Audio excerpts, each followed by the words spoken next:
Yeah, I do. I remember that well. And right, as a matter of fact, Chris Chrisley's wife is in Lexington, the camp across the street where I was in 2011, 2012, 2013.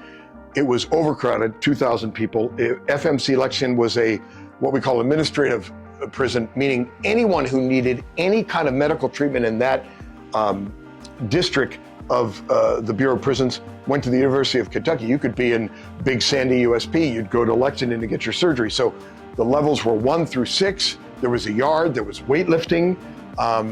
And what happened was the most dangerous time for me in prison. It was 2011, December, and Fortune magazine had come out with this 11-page article. I had been on the yard a few months, made friends, was on the weight pile.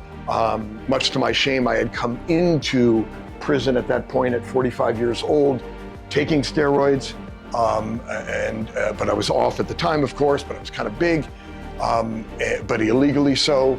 I haven't taken them since, of course.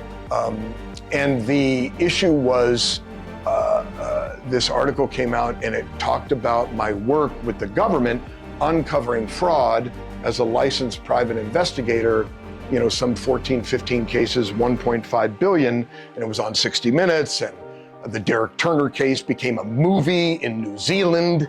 But inmates don't like that. So when I came out of the SHU, after 10 days, the warden made me sign a note saying, if you die, we're not liable, or we're gonna keep you in the hole. And the hole was a 5x7 cell, I want to stay there. So I signed the document, went out in the yard, and was shunned.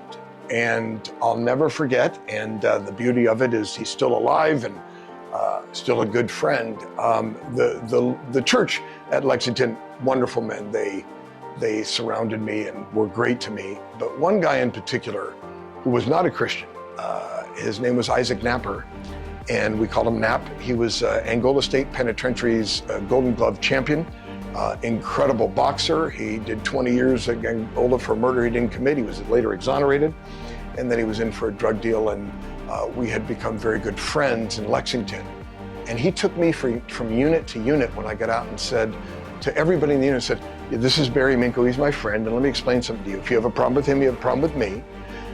Let me also clarify that when he was busted the first time, he went to trial for 4.5 months and got 25 years. The second time, he has no co-defendants, so he didn't rat on anybody. As for the people that he went undercover, that was his profession. He wasn't doing it to get out of some crime or lessen his time. It was his profession, and oh, by the way, at the time, there was no whistleblower, so he made no money. So he's no rat, and he's with me, and if you have a problem, you could see me about it. I'll never forget it. He saved my life. And to this day, we're good friends, and I love him very much.